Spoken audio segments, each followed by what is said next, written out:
Hello everybody and greetings to Roppongi in Tokyo. This is the center of the city, I guess you could say. It's pretty central. This is the famous Roppongi sign at the intersection. That's the highway going over it. And in this episode, we're gonna walk around this entertainment district, but more than that, we're gonna see how crowded it is. I just was on Japanese TV. There's a news program that I love to do. They called me when I was in Okayama filming for Only in Japan, a main channel episode. I was there at a school to show you a little bit more about Japanese culture, that side of it, the everyday life. And they asked me if I would come in and talk about the over-tourism of Japan, about how there's too many tourists here and some of the challenges that have been going on. So I thought I would walk around here in particular, since it's actually not that far from the studio. Kanai was recording it. She was watching me about, 30 minutes ago in the studio. I guess I was having not a great hair day. I still am not, but it's really fun to be on the show and then be able to share my points of view with everybody all across Japan, because the show gets millions and millions of views. Yeah, but it's actually, Roppongi does not look that crowded, does it? Does it? Let's walk around. So in this direction, we have Roppongi Midtown, and over here we have Roppongi Hills. It's very easy to find some of the attractions here in Roppongi. It's all pretty much around this intersection. This is where I am right now, the blue mark, and you can see it is very central. There's not a lot of trees in this area. There's the Roppongi Hills that we just went by there, called Mori Tower. And we're circling around that intersection. We're coming to Roppongi Midtown, which is another huge skyscraper filled with shops inside of there. This is considered the entertainment district. This is where the nightlife is of Tokyo. At least that's where it used to be. 25 years ago, this is where I would come out to. 25 years ago, and a lot of you who are watching that have been in Japan for decades used to come here as well. First, let's walk over towards Roppongi Hills. And the thing that I noticed about, the reason why is strategic, because I live on the other train line, so I know where I'm going. Over the course of the last 4 years, I've not been out as much as I usually do, and let me get over here. And I notice all these things have changed. I used to come to this area often, not for entertainment, but for, I guess because Google is just over there. They used to be.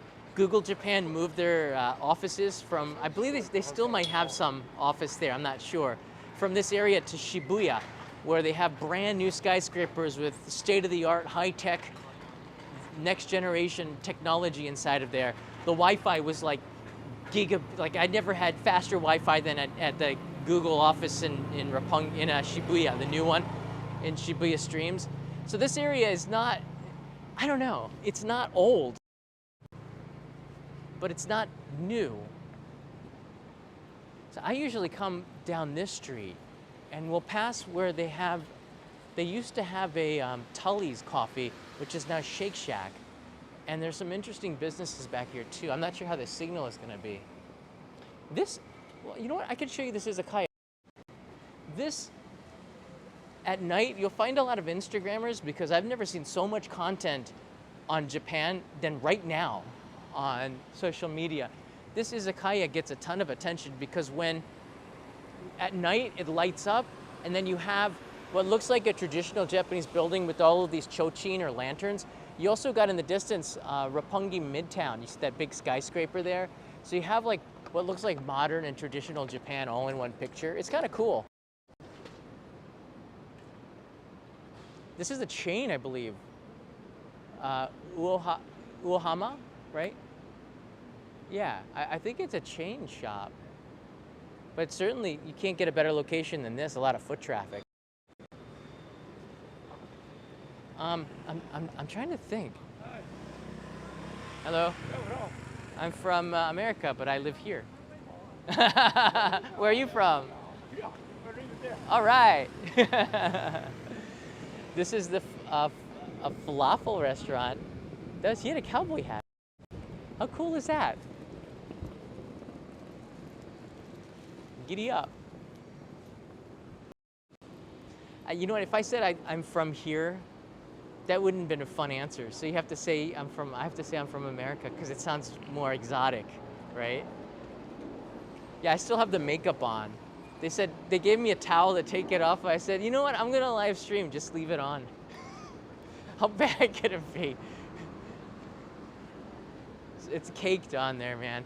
I wanted just to take you across here just to show you some of the old timers, because I know a lot of you have lived in Japan before. Some of you. A few of you. In particular, we have viewers that used to live here during the occupation. I got emails from viewers that were here during the 1950s, and I heard stories that I love. I wish, if you were here during the occupation in the 1950s or 60s, please send me an email message. I would love to hear your stories and kind of get an idea of what Roppongi was like during that era, because it was totally different. This is where a lot of the GIs came back during the occupation of the late 40s and early 50s. And the US, I believe, was here until 1956 when MacArthur gave them the Liberty Bell as a parting gift. The brew dog is still here, I see. Oh, this business is out of business. That's prime real estate. This whole building looks like it should be condemned. At night, you can't see the imperfections. This building is out of business. This used to be like the Wendy's or something. What? This is empty? Holy smokes. And there used to be a hub pub, which is where the expats would drink, but I haven't been there in about 6 years. I think that's gone too. What? No, that Hard Rock Cafe cannot be gone. That Hard Rock Cafe is like, that was the first Hard Rock Cafe in Japan, I believe. That's like, okay, good. Not that I go there, but it would be sad to lose that.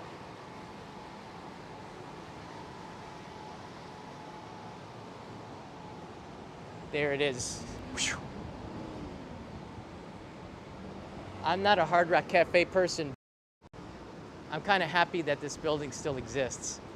It hasn't changed much at all. I should take Kanai here just for a very disappointing dinner. But I think everybody who's been to Japan maybe 10 years ago had stopped here because it was one of those, it was like one of those things in the 1990s and 2000s where you had to get a t-shirt from the Hard Rock and it said Tokyo or London or whatever. I don't think people do that anymore, do they? Here's the udon place, the noodle place that's always crowded. I thought it was okay. They just have big bowls, which make it look real cool. And then there's a Don Quixote. Whoa! There's a Don Quixote. This used to be a club. So a lot of these places used to be clubs. I think that was Gas Panic, wasn't it? All right, you know what? I'm gonna cross the street here. Now I'm really curious. I've done this walk before, but I'm shocked at how Roppongi has changed. Like, look at that boarded up building over there. What was that before? I have no idea. It's like abandoned. And this is also under construction, if not abandoned. Oh yeah, it's abandoned. They're gonna knock this down. There used to be a couple of bars down here. There's 2 businesses inside here. On the 8th and 9th floor, there's only a WDI group still left as residents. They're gonna knock it down and build something else? That's crazy. Gaien Higashidori. They even took away the Hobgoblin that used to be down the street, I believe. It's now like an Iowa barbecue steak place, which actually looks pretty good. I have to admit. All right, they still got the two dogs, which used to be, let's cut across the street here.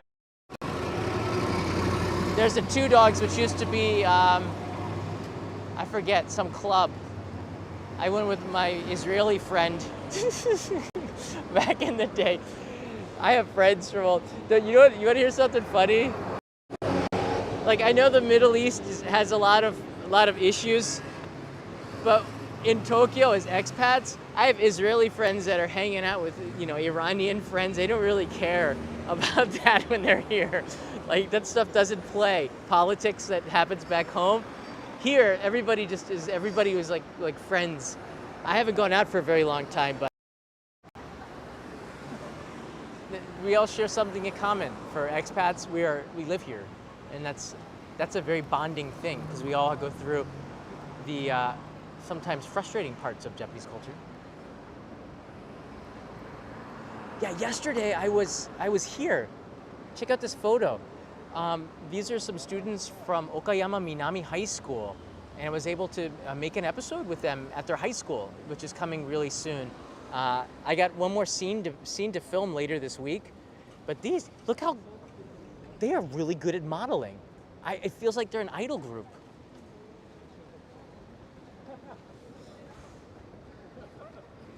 I look like I'm young enough to go to that school, don't I? What do you think? You know what? Keep it to yourself. Don't tell me what you think. Keep it to yourself.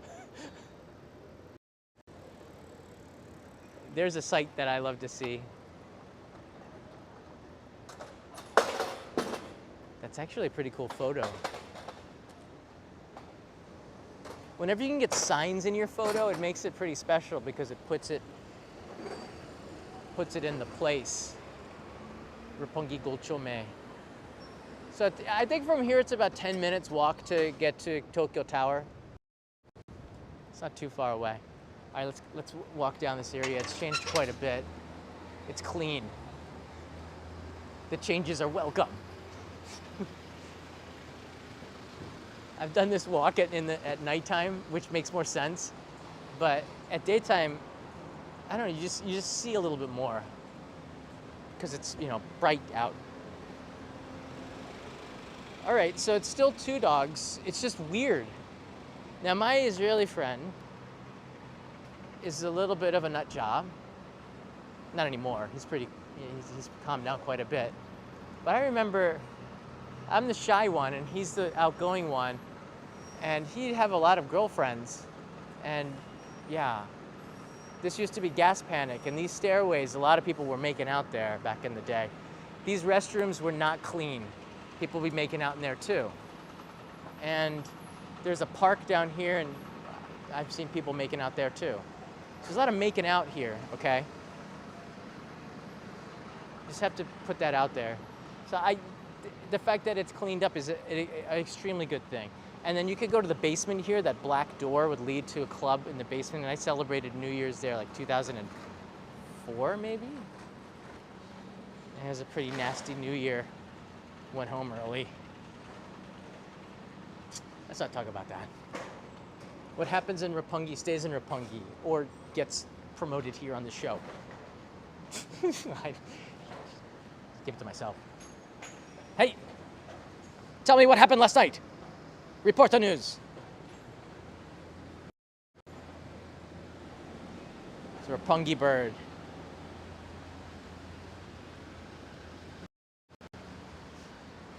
Nowadays, I think it has changed quite a bit, but in Tokyo in general, I've noticed that a lot of the places that have a reputation of being really nasty actually have cleaned up quite a bit, in particular during the pandemic. And now they're places that I could enjoy a little bit more, but it wasn't always like that. Food Loaf is here. Would you say Roppongi is one of the must visits in Tokyo? No. Besides Akihabara, Shinjuku, Shibuya, thanks for the content. Nah. I think if you're coming out at night, there's some good restaurants here. All right, the attraction of Roppongi in particular is that it's central and there's some good restaurants and there is some nightlife and it's more of a nostalgic value.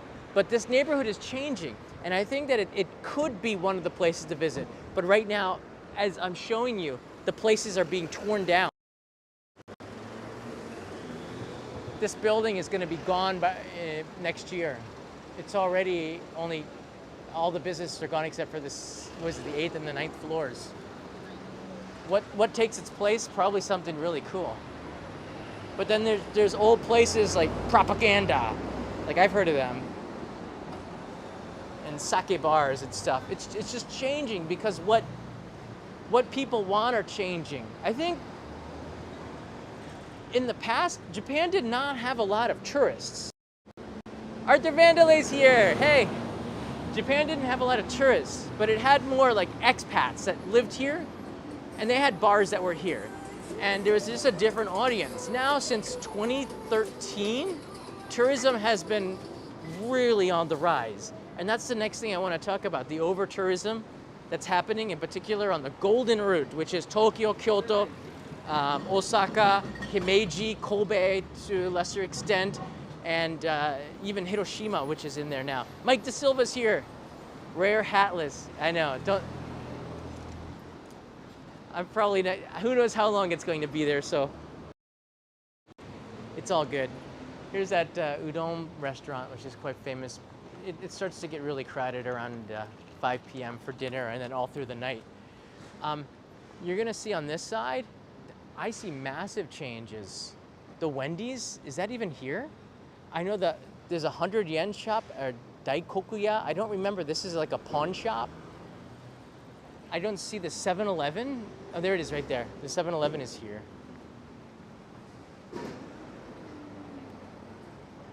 Personality of a brick wall is here. Hey, John, Roppongi Bird, Roger versus Toby. By the way, I choose my future apartment in Singapore, now to save for my next trip to Tokyo, and you got the next year. Awesome. Everything's working out. This is empty, and this building is abandoned right now. So it looks like they're going to be putting in some really nice stuff, but a lot of these older buildings, they're very narrow because of the property that they could.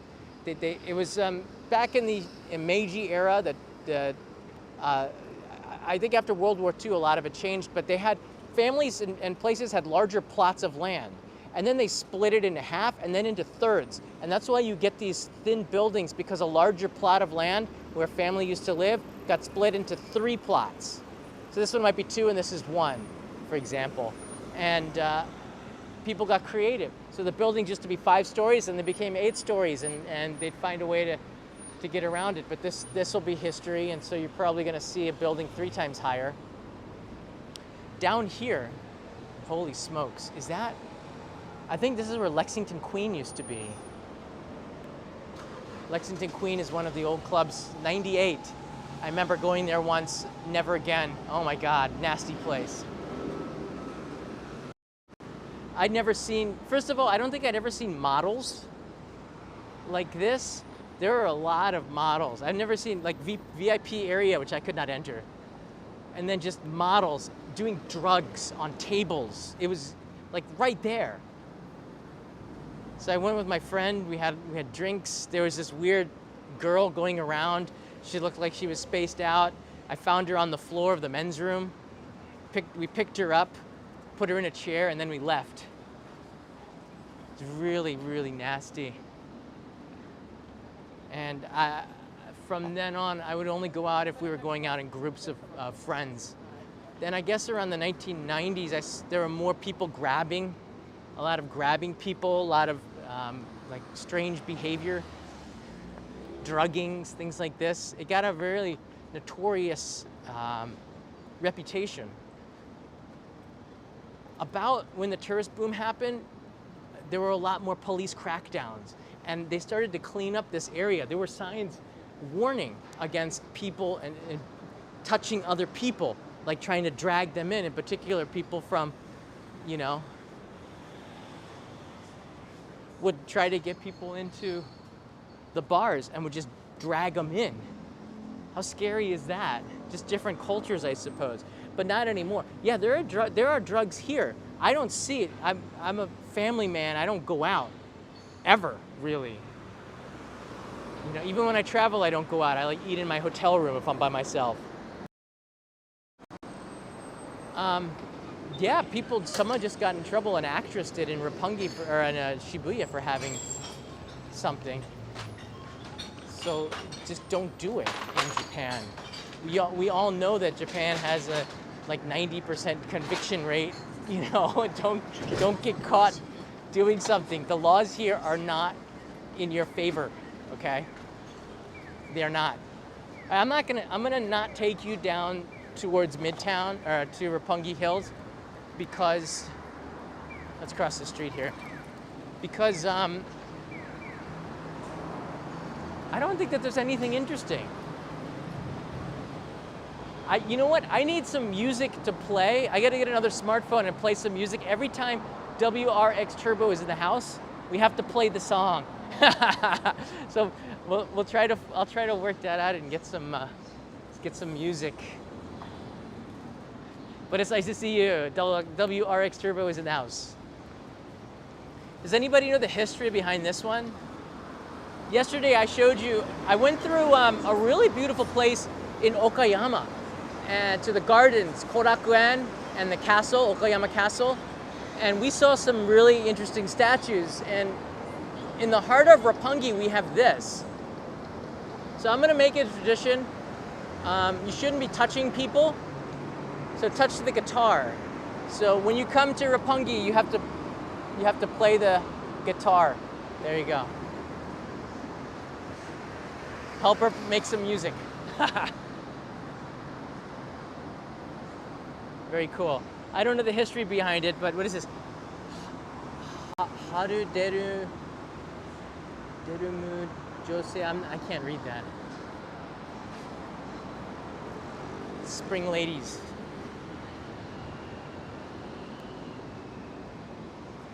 Otani is the spokesman for my bank. One of them. Don't know. Doesn't make me like my bank anymore. So that right there is Roppongi Hills, or Mori Tower. And I think that this is one of the better observation decks. You can go up to the top outside and see the city from up there. Everyone's going to Shibuya to see it, and of course the view is good, but I think this is a great view too, because you have, you're pretty much central, so you got Tokyo Tower, Tokyo Skytree, a lot of other places from this point. So I think it's a good observation deck to go and see, especially if you're staying in this area.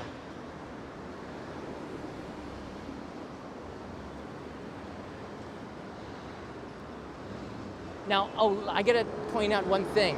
If you are going to this area, there's a restaurant that I kind of recommend, but I have to tell you, a lot of foreign tourists are starting to go there, and it's almost exclusively foreign tourists. But how could you blame them? It's called Gonpachi in Nishiazabu. Gonpachi is famous for being the Kill Bill restaurant. I think that movie's gotten a little bit old. It's over 20 years old now. I think it's 20 years this year, isn't it? 2001 or 2003, I can't remember. Anyways, if you go inside of the restaurant, you will know that this inspired Tarantino with Kill Bill to make that big restaurant with Charlie Brown and the samurai scene where they're chopping everybody up. That was based on Gonpachi, and they noticed that, and you'll see this, the movie, like pictures from it inside of the restaurant, and you get that vibe. So it's kind of cool. 2003, right to Kelvin. Yeah, so it's 20 years. You can get to that restaurant, 10-minute walk downhill in this direction past Roppongi Hills, Mori Tower. I took, I guess I can tell you now. So Sam Wendover and team from Jetlag the Game were here, and I had dinner with him and Scotty a couple of months ago when they filmed Jetlag the Game, right before they went. And those guys were kind of like cheating to try to figure out some Japanese words that might help them along their game. But it's one of the best YouTube series highlights, like turning countries into games, and they did such a great job of that with Japan. In the center there's actually a shrine. I believe it's a temple. So there are some unique corners to Roppongi, kind of secret things. You wouldn't even notice it if you cross on that side of the road, but there's a in the alleys and in the streets or all over Tokyo, there are shrines and temples and places where people in each neighborhood can pray. And I always thought that that was really special because despite the fact that Japan is not, the religion doesn't seem so strong here, it is quite strong in that sense. There is a spirituality to Japan. I guess it's hard to feel in everyday life. In the distance is the NTT Docomo Tower, which came in, I think, 95-ish, 1995. I believe it was here when I was here. This is new, this REM Hotel. I stayed there once in Kagoshima, actually, and it was a pretty good modern, like a boutique type of room.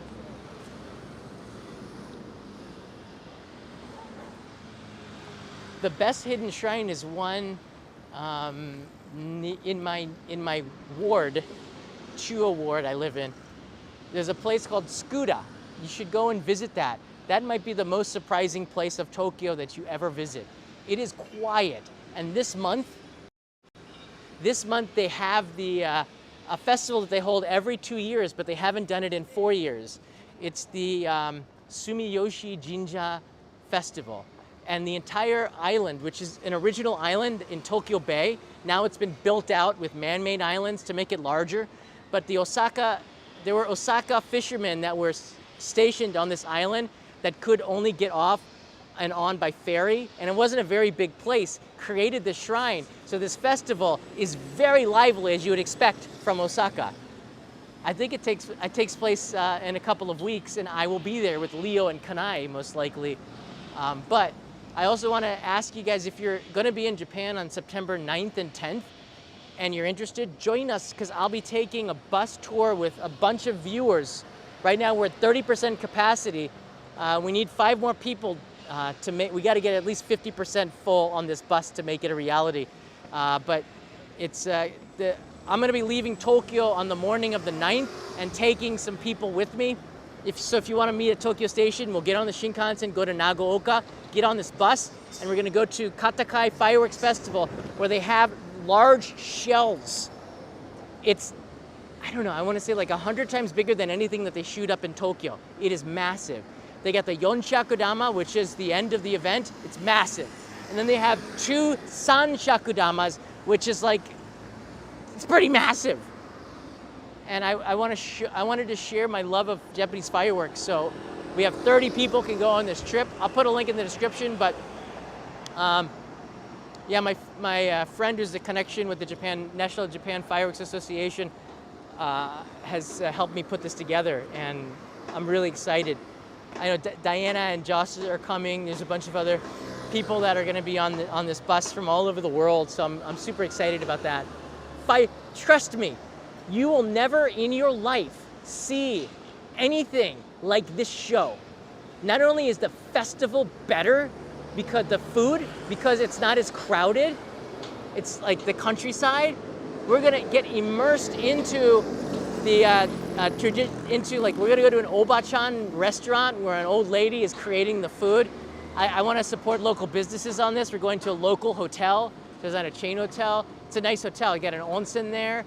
We're going to be going to Ojia, which is the birthplace of koi carp, and there's going to be a chance where we can hold the koi, get a photo with that, learn more about how they raise koi and what makes Ojia special, because it's right next to Katakai.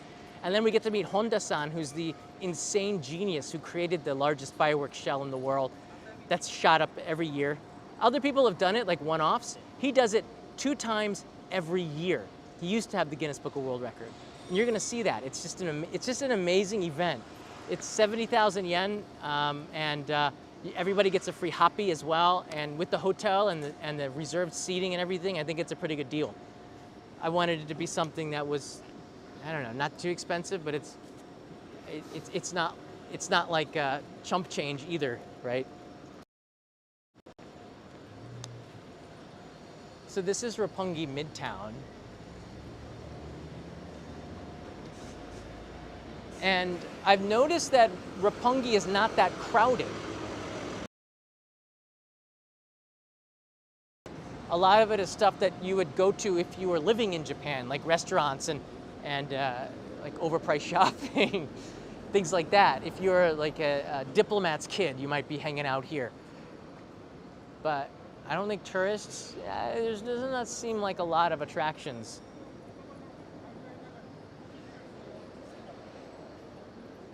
By the way, if you're looking for the link, I put it in the last live stream, so you can find it there. I think I forgot to add it in here, but we'll see if Nightbot can add that link in there, guys. Hello. Hey, John. How you guys doing? Pretty good. We're coming from California. It's Oh, super wow. hot here, but the humidity makes it seem like a lot hotter out here. It is like a sun. This is Yeah. not bad. Yeah.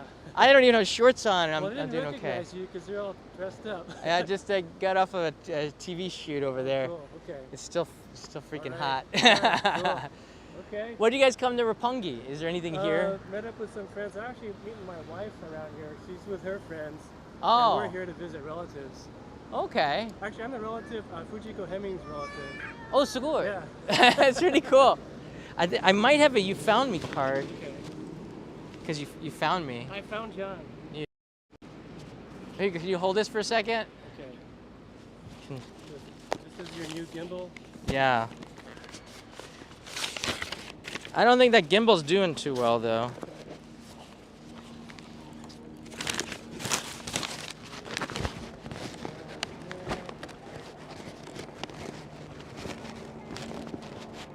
Here it is. All right. You gotta get a picture. This is my boy Eddie. Oh, how you doing, Eddie? I have one. Okay, you got the last Sorry, Eddie. one. Yeah, let's give John that card. All right. Here you go, John. Well, thank you. Okay. All Great. right, good Yeah. to see you. Stay cool. All right, you too. Yeah. All right. Cool. Oh man. Very nice. Well, thank you, Ken. If you're watching this in the playback, it was nice to meet you. Oh, there they go. Oh, it's so hot now. Try to kind of walk between walk in the shadows of the tree line. I think there's just not a lot of trees around there. Now, let's turn. You get an idea. This place is pretty modern. It was built after Roppongi Hills. I remember when they were building it, and you could see the building coming in. Konami used to have an office here, but I don't see the sign anymore. It's funny, a lot of businesses have been moving to the newer skyscrapers and leaving the older ones, which I can't believe that this is older.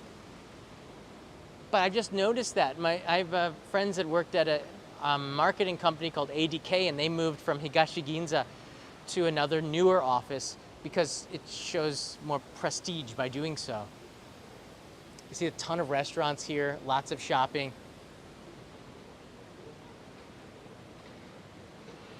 Hey Christian, I am not Mr. Rogers, I'm Mr. Daub. And don't you forget that.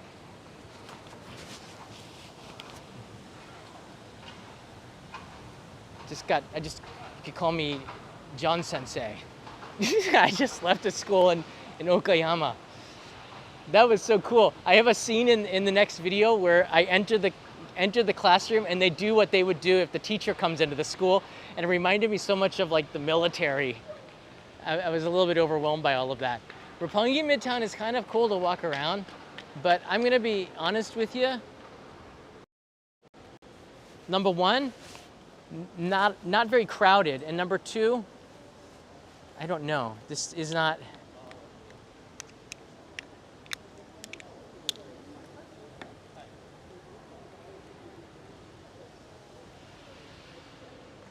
This is not my. Not a place that I would come and hang out at very often. I think it's a good place where you would meet friends and go out and get a drink, but I don't know. For a tourist attraction, I think it would be hard for me to recommend this place. Unless you're looking for nightlife, a couple of the old bars are still around, but I noticed walking through here, I didn't see Wall Street, for example.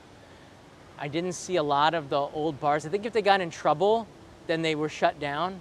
Probably not a bad thing. Or they just shut down the building and they're going to build something better. There's a point where what existed after World War II, maybe like the 60s and 70s that they built, maybe before the Olympics in '64, they've got to renew that area of the city because it's not earthquake proof enough in case a big one happens, and one is expected to happen in the next 30 years. And the other, to Tokyo, a big earthquake is expected to happen underneath Tokyo, right underneath it in the next 30 years, which makes me think it might be time to leave, just saying. And there's also, you know, a lot of buildings are not up to standard. If that were to happen, there would be a lot of loss of lives. And there's not enough places to evacuate to, I think. So the city is really doing a good job of doing that, renovating old areas. It's very sad, but when the worst one does hit, Tokyo's in a good position to weather it a lot better than if it were anywhere else. Anywhere else. All right, I'll take some questions here. Is Disney Sea busy in October? Yes, it's very busy because of the Halloween events that they do in particular. Japanese, I would say Halloween is even, the best time to go is like November 1st when they take the Halloween stuff down to right before they put up the Christmas stuff. It's not as crowded then. But if you go in October, you're probably going to have the same amount of people as you do in the summer. One note, the Japanese students' holiday just started. Everything's going to get a little bit more crowded and a little bit busy, a lot busier. So not only do we have way more tourists in Japan right now, in particular from America, making up the differences from the tourists from China that we don't have right now. The Japanese are traveling now too.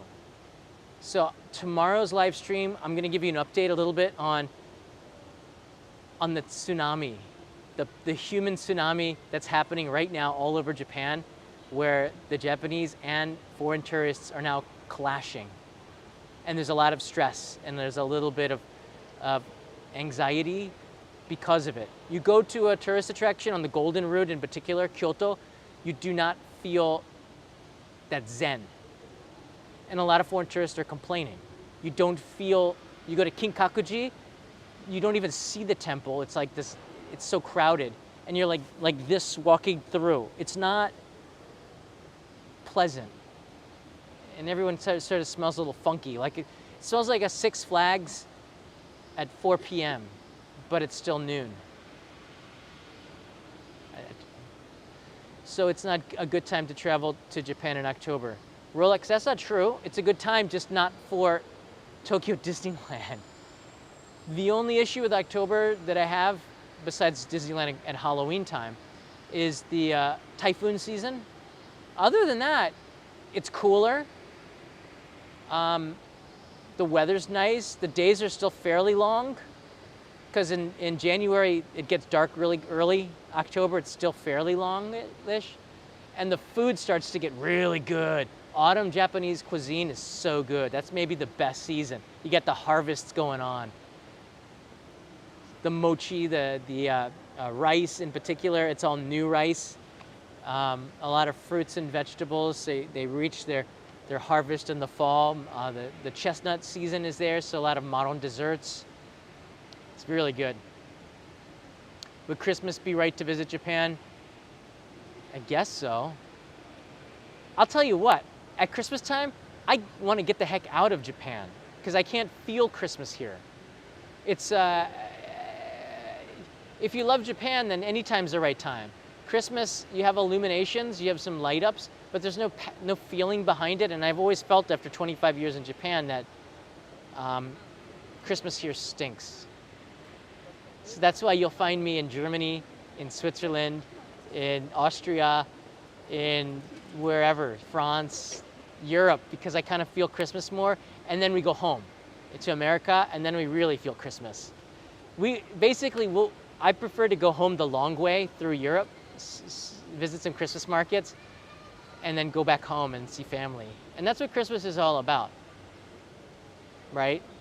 I don't feel that in Japan. Shogatsu is a good, interesting time to be in Japan. That's but I'd say the 28th or 29th of December to January 5th. A lot of things are closed, but that also makes for interesting opportunities to see Japan in a new way. So I'd recommend that time, maybe over Christmas time. And then there's Christmas Eve, which is kind of nasty. They call it, that's when couples get together and the love hotels are booked out. Yeah. There's stories I could tell you that I won't.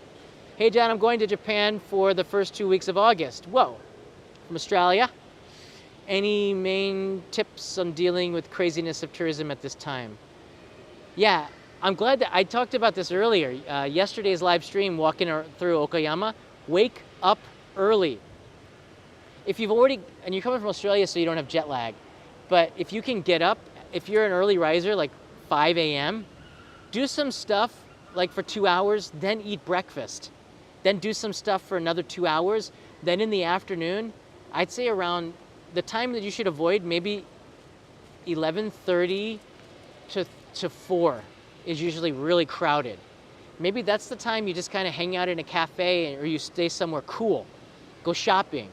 And then after like 3:30 to 4 o'clock, maybe hit some of those attractions at the end of the day when the lines have gone down. That might be a better plan. And then at nighttime, you can really enjoy it. Go to bed early to wake up early. That's what I think is probably the best plan. Gimpy Lee writes in here, I'll be staying in really? Kabukicho Tower in October for my birthday. What's a good restaurant for a good thick cut of tonkatsu and a good sushi restaurant for my girlfriend? Wow. First of all, I'm worried about your profile photo there. I hope you're okay. The best, right now there's some amazing tonkatsu places. The beef tonkatsu, the beef katsu in Asakusa has a line out the door. It's right across the street from Kaminarimon. That's a good place to try beef katsu, Wagyu katsu. There's a restaurant that I introduced to some people that they loved in Akihabara. And it's next to the Lumix. I used to get my camera repaired, my GH4 and 5. I had to replace the monitor a couple of times, it's a little flimsy. So after I took it there, I discovered a tonkatsu restaurant that is so good. It's like 2,500 yen for lunch, but it's a massively thick cut. It's so juicy. It comes right out of the fryer. You can have it as a katsudon or just on the side with rice and the sauce. I thought that was an excellent place. It's near the Lumix. I can't remember what it's called. It's between a shrine, a small shrine, and the Lumix repair shop for Panasonic. And it's really close to the Sobu line that goes across, the yellow train. It's close to there, away from the station. So if you just Google the Lumix Repair Center, and then you'll find, then in that area, maybe within 100 meters, you'll find the tonkatsu place. And wow, that's a good question. That's maybe my favorite one right now, but there's also some places that have opened up that are quite good. It's easy to find good ones now. And what's one more here? Good sushi. I always say, look, you can go for high-end sushi. The reservations are usually, you have to do it at least a month in advance, 3 months or more for the great places. And maybe they'll even say no, because they don't like you. There's that, because you'll piss off the other customers. Don't overpay for sushi. If it's an experience for high-end sushi, Kyubei is a good go-to in Ginza. Usually a couple of weeks in advance, you can make a reservation and get a seat there. They have a reputation for a very long time, Kyubei, in Ginza. And the chefs there are really good. I remember talking with them. I never would pay though. I would always have, it was like a work trip where somebody had a company budget. Go for lunch. But go to Tsukiji Market and eat at Sushi Zanmai. It's a chain. But of the mid-price sushi places, this is by far the best. Because they pay for the quality in volume, and they make sure, they do an extremely good job of making sure the cuts are thick.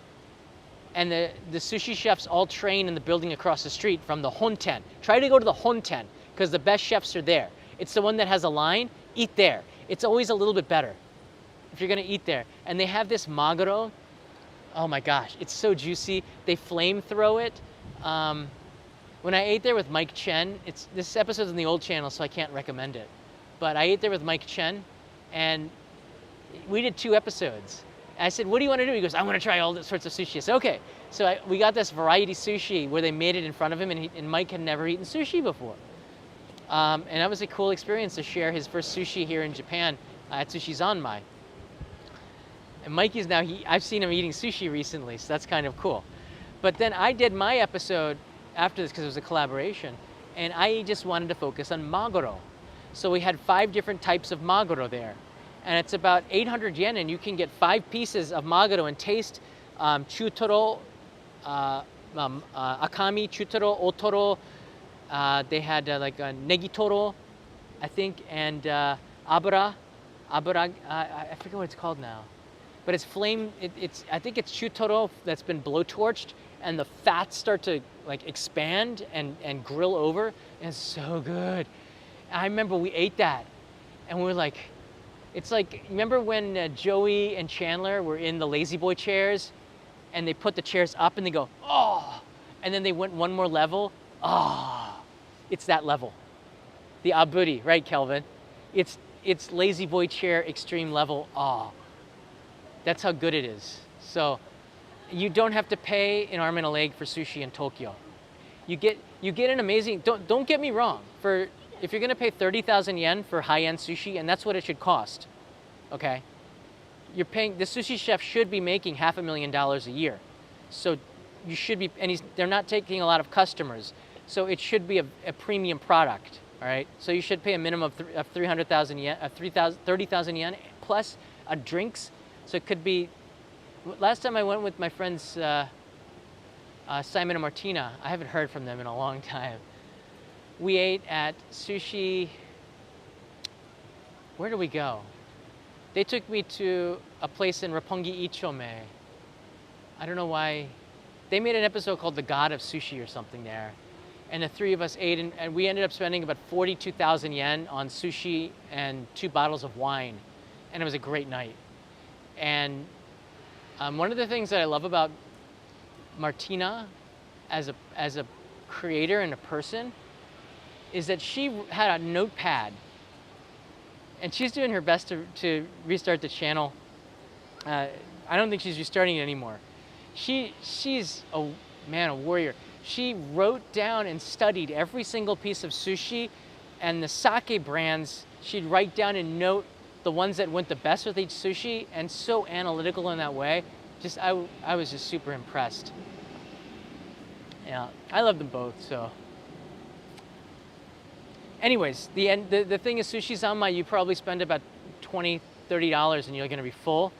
It's better than the kaiten sushi, conveyor belt sushi. It's so much better. But it's between that and high-end sushi, and you get the most value for your money. Yeah, I don't want to talk about private lives here. They're both my friends, so I'm not not on any sides or anything like that. Let's just say I miss them both. This is the tie I wore in the show. Kanai sent me this. Can you see it? Can you see it here? This is from the show. About, I don't know, about an hour ago. I have bedhead? Is that bedhead? I'm having fun. I'm having fun. Oh my gosh, that's a great time.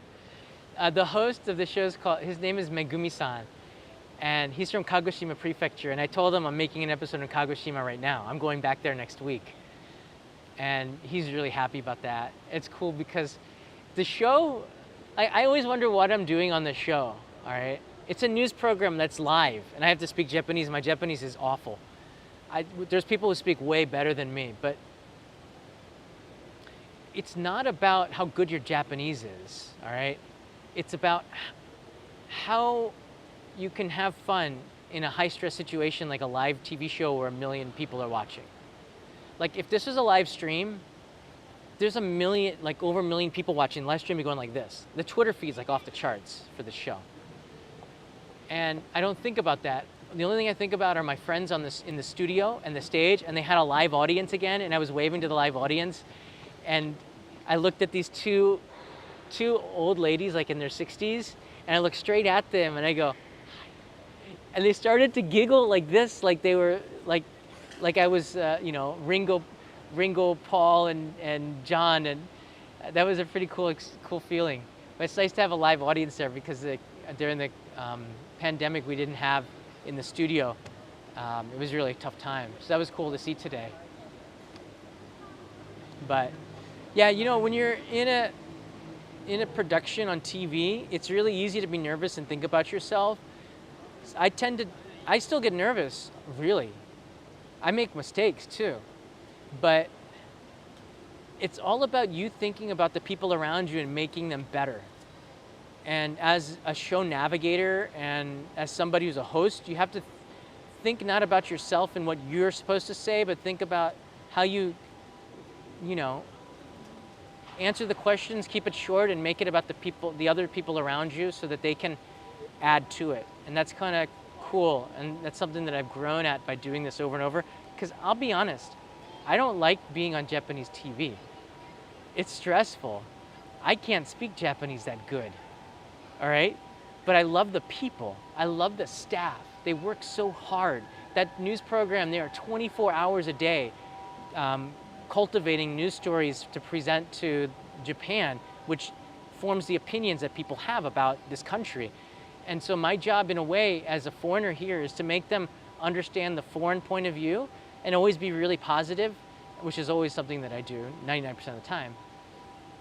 But not forget about the challenges that are associated to it, and kind of ease people into that and see things in a different point of view, that it's foreigner residents living here that are making some of the biggest improvements to help Japanese with their businesses with foreign tourists. I might be one of them. I don't know. So, there's that. Met you at the Magic Island meetup. Hey, Roger! I'll be in Japan mid-September in 2 weeks. Yeah, and Jared's here from Hawaii. You remember Jared was at the meetup too? I think Jared is still here. Jared brought some macadamia nuts from the Kahala Hotel, which is where he works. And today is maybe the only day where I have a little bit of time. Jared, if you're watching and you have some free time, let me know. I could meet you today. I only eat like one of those nuts too, Jared, because Kanai ate them all. Rightfully so. But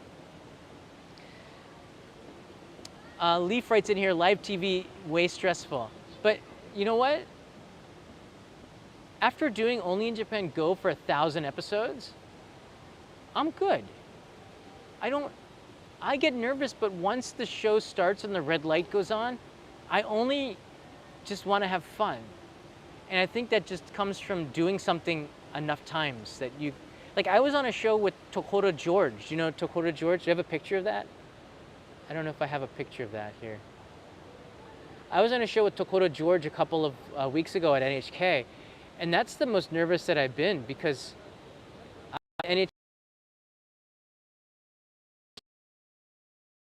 inside the NHK studios trying to talk with these people next to me that are all amazing actors and actresses. I'm trying to look for the photo. It's hard, man, but you do it because you love it. You don't do it for the money or even for the fame. You do it because it's kind of fun. No, I can't find it there. I found a cute photo of Leo though.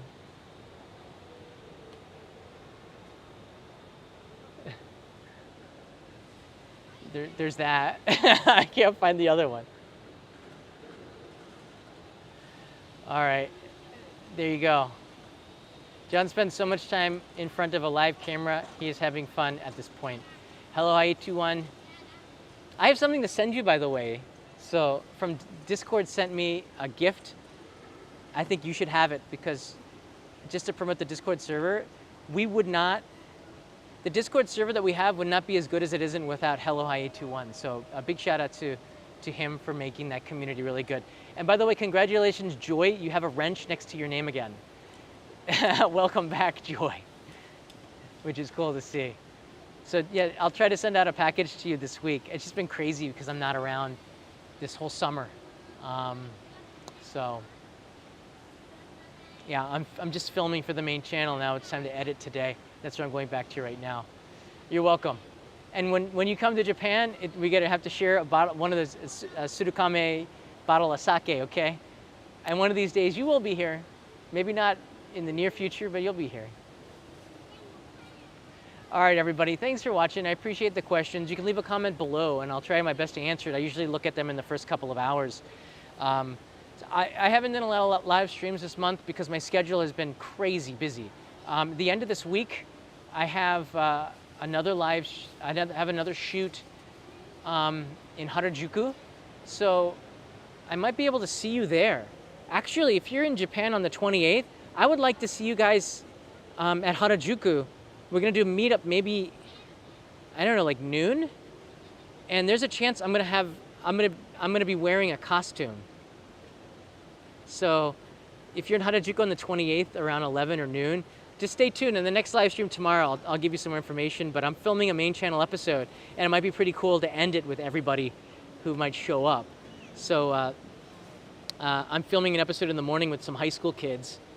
And where am I going after? Oh, I'm going back to Fukushima.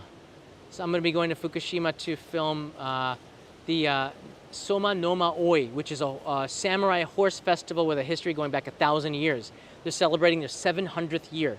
The 34th generation is participating in this, which is crazy long. Imagine you could trace your family back 34 generations. My hair's not supposed to look like this, by the way, but I don't care. All right, see you, everybody.